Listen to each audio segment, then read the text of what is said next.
مثال کے طور پر میرا ایک باغ ہے، میووں کا باغ ہے سمجھے، اگر میں اللہ کی راہ میں اس کو وقف کرتی ہوں تو اس کے معنی ہوں گے کہ تا قیامت وہ اللہ ہی کا ہو جائے گا، اور اس باغ کو میں نہ کسی کو بیچ پاؤں گی، نہ کوئی اس کو خرید پائے گا، نہ ہی میرا کوئی وارث اس کو وراثت میں حاصل کر پائے گا، اور نہ ہی اس باغ کو میں پھر کسی کو گفٹ کر پاؤں گی۔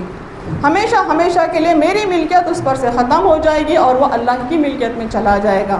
کوئی مرکزی حکومت یا ریاستی حکومت بھی اس باغ کو یا اس پراپرٹی کو اپنے قبضے میں کسی حال نہیں لے پائے گی۔ لیکن اب یہ قانون کہتا ہے کہ جو جائیدادیں 100 سال پرانی ہو جائیں وہ اپنے وقت کی حیثیت کھو دیں گی اور حکومت کی ہو جائے گی۔ دیکھیں وقت، ونس اے وقت از آلویز اے وقت، لیکن حکومت کہتی ہے نہیں، جو وقت اوقاف 100 سال پرانے ہو جائیں وہ حکومت کے ہو جائیں گے۔ جتنی مساجدیں ہیں، جتنی درگاہیں ہیں، درگاہیں تو تقریباً سارے ہندوستان کی تقریباً تمام درگاہیں 100 سال پرانی ہیں، تمام خانقاہیں 100 سال پرانی ہیں۔ تو اس نئے قانون کے تحت ایک ترمیم، ایک امینڈمنٹ کے تحت تمام چیزیں حکومت کی ملکیت ہو جائیں گے۔ اس طرح سے ایک ایک ترمیم ہمارے لیے ایک ضرب ہے، ایک مار ہے ہم پر۔ تو میں واپس آتی ہوں، وقت کی وقت کے بنیادی اصطلاح کیا ہے، ڈیفینیشن کیا ہے، میں سمجھا رہی تھی کہ کوئی پراپرٹی کو اللہ کے نام پر کر دیں، اللہ کی رضا کے لیے، ہمیشہ کے لیے، اس طرح سے کہ پھر آپ اس کو نہ بیچ سکیں، نہ کوئی خرید سکے، نہ کوئی وارث ہو سکے، اور نہ ہی اس کو پھر کسی کو گفٹ دیا جا سکے۔ اب ہم بتائیں گے کہ ہمارے نبی کریم صلی اللہ علیہ وسلم کی زندگی میں سب سے پہلا وقف کیا تھا، کیسا تھا۔ آپ تمام جانتے ہوں گے کہ ہمارے نبی کریم صلی اللہ علیہ وسلم مکے سے مدینہ ہجرت فرمائیں، اور آپ کے ساتھ حضرت ابوبکر صدیق رضی اللہ عنہ تھے۔ مدینہ منورہ کا سفر تھا، لیکن مدینہ منورہ سے کچھ پہلے تقریباً 3-4 کلومیٹر پہلے ایک بستی آتی ہے، اس کا نام ہے قباء۔ وہاں پر آپ صلی اللہ علیہ وسلم نے قیام کیا، تقریباً 14 دن وہاں ایک زمین خریدی اور اس کو اللہ کی راہ میں وقف کی، اور وہاں آپ نے ایک مسجد تعمیر کی جس کا نام ہے مسجد قباء۔ یہ مسجد قباء آپ صلی اللہ علیہ وسلم کی حیات طیبہ کا پہلا وقف ہے، اور اس وقت حضرت ابوبکر صدیق رضی اللہ عنہ آپ کے ساتھ تھے، اور مدینے کے جو لوگ مسلمان ہو گئے تھے وہ بھی آپ کے ساتھ تھے۔ تو یاد رکھیں مسجد قباء تاریخ اسلام کا سب سے پہلا وقف ہے۔ وہاں سے آپ صلی اللہ علیہ وسلم نے مدینہ منورہ کی طرف آپ کی روانگی تھی، آپ اپنی اونٹنی پر سوار تھے۔ اونٹنی جب مدینہ منورہ پہنچے وہ لوگ تو ایک جگہ بیٹھ گئی، تو آپ صلی اللہ علیہ وسلم نے فرمایا کہ اللہ کا حکم ہے کہ یہی ہمارا ٹھکانہ ہوگا۔ تب آپ صلی اللہ علیہ وسلم نے جاننے کی کوشش کی کہ یہ زمین کس کی ہے تاکہ اس کو خریدیں اور یہاں ایک مسجد تعمیر کریں۔ پتہ چلا کہ وہاں پر موجود ایک قبیلہ جو مسلمان ہو گیا تھا، جس کا نام، قبیلے کا نام بنو نجار تھا، اس قبیلے کے 2 لڑکے سہیل اور سہیل رضی اللہ عنہ، وہ یتیم بچے تھے، ان کی وہ زمین تھی۔ ان کو جب پتہ چلا کہ آپ صلی اللہ علیہ وسلم یہاں مسجد تعمیر کرنا چاہتے ہیں تو انہوں نے اس کو وقف کر دینا چاہا۔ چونکہ بچے یتیم تھے، ان کی دیکھ بھال کے لیے مال و دولت کی ضرورت تھی، آپ صلی اللہ علیہ وسلم نے منع کیا، اس کو خریدنا چاہا۔ آپ صلی اللہ علیہ وسلم کے فرمانے کے مطابق حضرت ابوبکر صدیق رضی اللہ عنہ نے 10 دینار اس زمین کی قیمت ادا کی، اور وہاں پر مسجد منورہ تعمیر کی گئی، جو آج بھی مسجد نبوی کے نام سے مشہور ہے۔ یہ تھا دوسرا وقت آپ صلی اللہ علیہ وسلم کی زندگی کا۔ اس کے بعد وقف کا سلسلہ شروع ہوا، صحابہ کرام نے بھی زمینات کو وقف کرنا شروع کیا۔ ایک مرتبہ جب سورہ آل عمران کی آیت نازل ہوئی، لن تنالوا البر حتی تنفقوا مما تحبون، تم نے ہرگز کوئی نیکی نہیں کی جب تک کہ تم اس چیز کو اللہ کی راہ میں وقف کر دو جس کو تم بہت زیادہ چاہتے ہو۔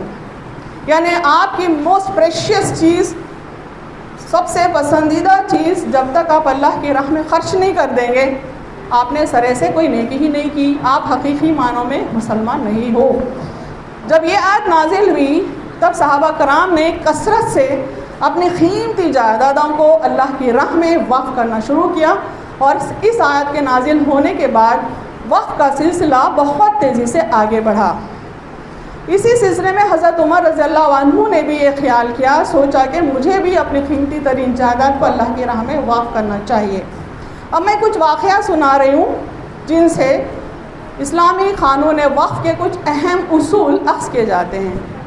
تو حضرت عمر رضی اللہ عنہ کے پاس خیبر کا ایک باغ تھا، جو بہت ہی قیمتی تھا اور ان کے پاس کی سب سے زیادہ قیمتی پراپرٹی تھی، تو آپ نے اپنے نبی صلی اللہ علیہ وسلم سے مشورہ کیا.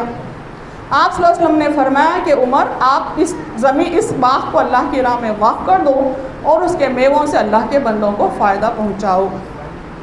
تب حضرت عمر رضی اللہ عنہ نے باغ کو اللہ کے راہ میں وقف کیا اور اعلان کیا کہ اس کا میوہ میرے عزیز و اقارب کے لیے ہوگا، اس کا میوہ غریب لوگ، مسکین فقراء کے لیے ہوگا، غلاموں کے لیے ہوگا، مسافروں کے لیے ہوگا، فی سبیل اللہ ہوگا.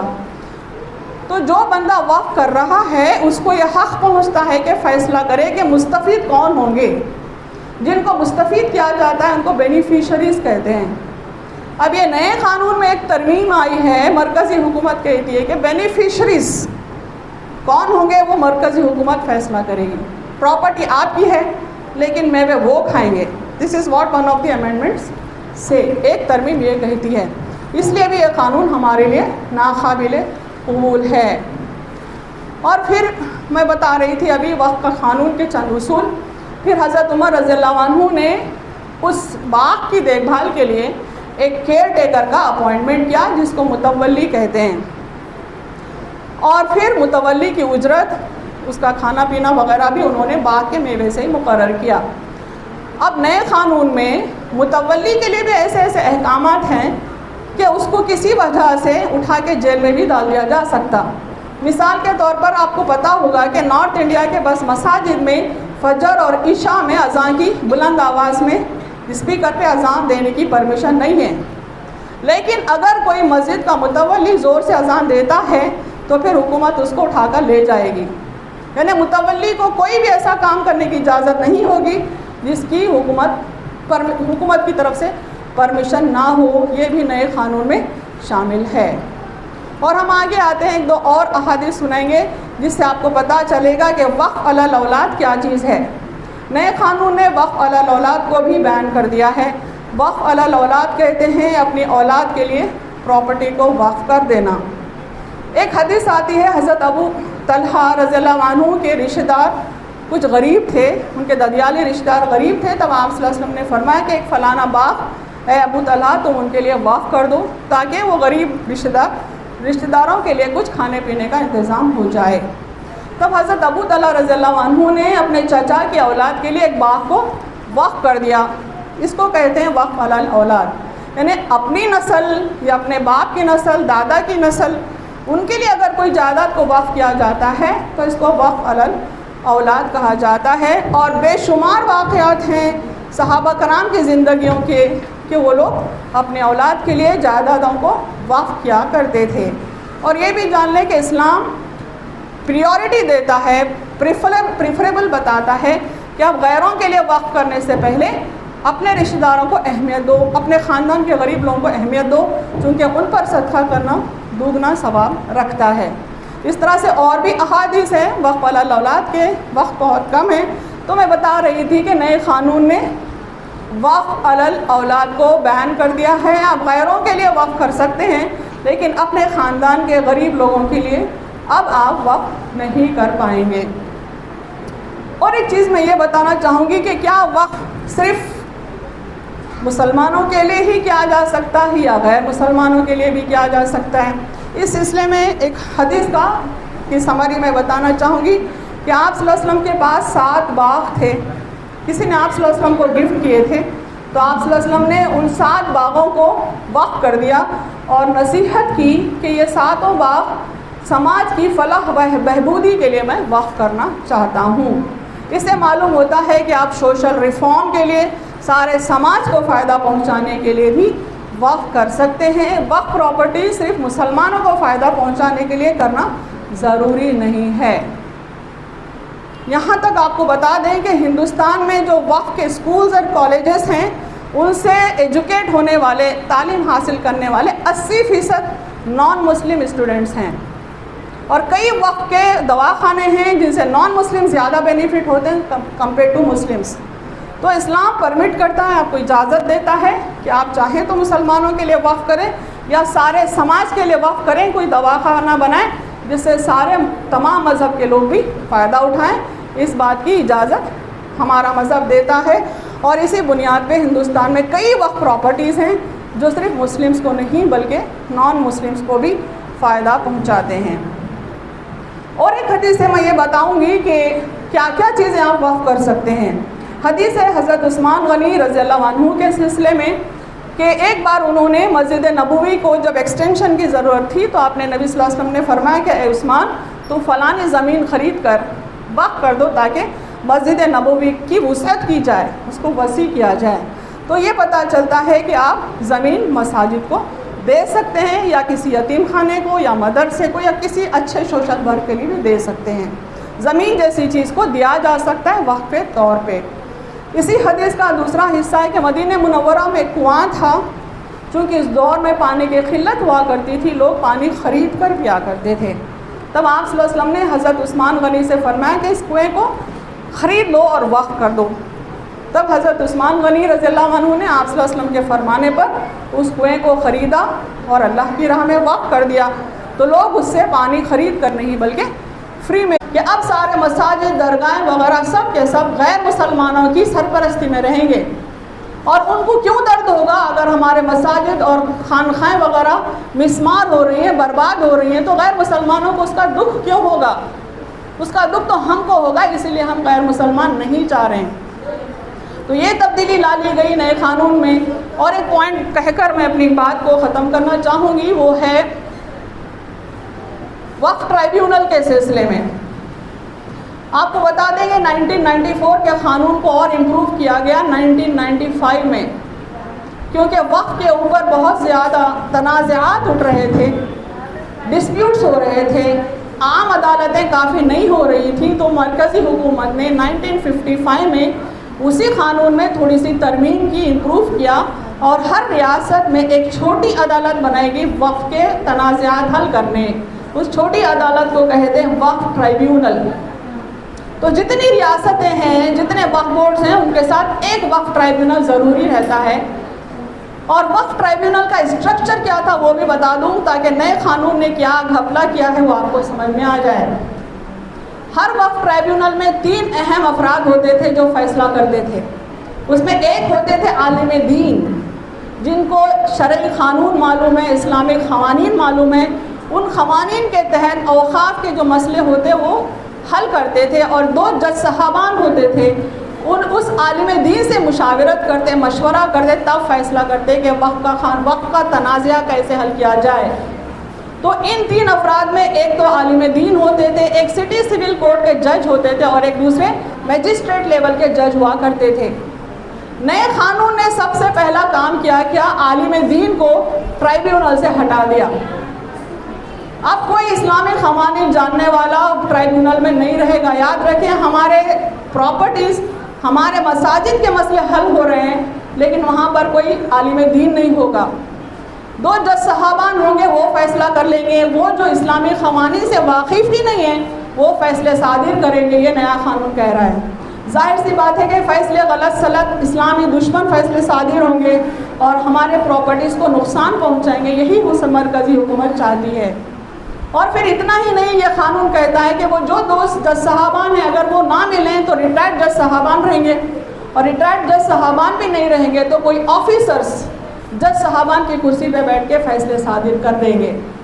تو آپ اندازہ لگائیں، نہ عالم دین ہوگا، نہ ججز ہوں گے، کوئی ایک آفیسر آئے گا اور فیصلے صادر کرے گا۔ تو ظاہر سی بات ہے اسلامی قانون کے تحت فیصلے نہیں ہوں گے، مسلمانوں کی مفاد میں، ہمارے مفاد میں وہ فیصلے نہیں ہوں گے، بلکہ ہمارے پراپرٹیز کو نقصان پہنچانے کے لیے وہ فیصلے ہوں گے۔